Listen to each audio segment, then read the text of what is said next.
लाली पगड़िया बेरन भरिया सुसुकी सुसुकी रोवे। अरे के करे माँ बहिन के बोलई बोत जियरा जुड़ाई जइहे।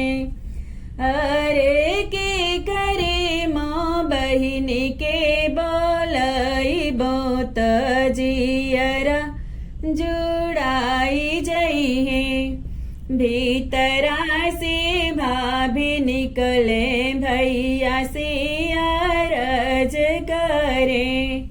प्रभु जी अपना बहिन के बोलई बोत बहिन कही बोलई हाथ जियरा जुड़ाई जइहे।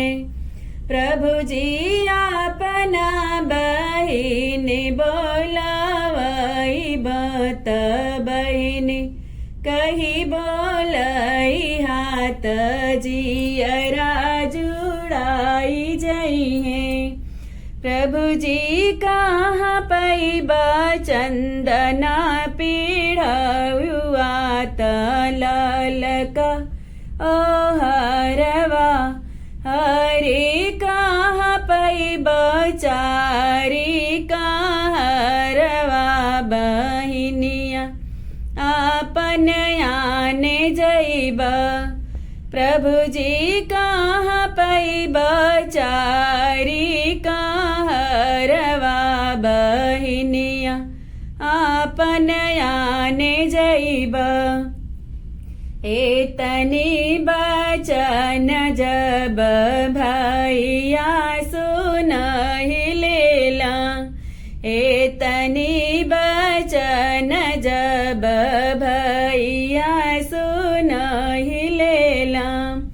अरे जानकी के चलेला दुअरवा कहरवा के बोलाई लेला।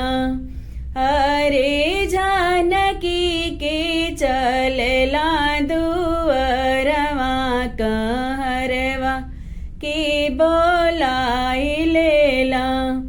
एतनी बचन कहरा सुनहि ना पावेला।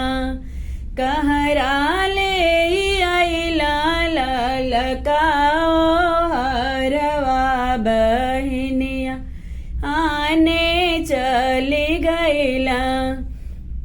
कहरा ले आइले ललका हरवा बहिनिया आने चली गइला। धैले कांधे पर कुरुतवा हथवा में धोती लिहले। बहिनी हथवा में लिहले सई की लिया। बहिनिया आपन आने गइला। बहिनी हथवा में लिहले सई की लिया। बहिनिया आपन आने गइला। एक बने गइला दूसरे बने चली गइला। अरे तीसर बने आई गइले बीरनाच चंदना पीढ़ैया लिहले। एतनी बचन बहिनी सुनहि जे पावेले। सासु लागे ठाड़ी भैली सासु आई गइला बीरना हमार मयरिया मिले चली जाई। सासु आई गइला बीरना हमार मयरिया मिले चली जाई। होत बिहान फह फटले मयरिया राह जोहत रहली।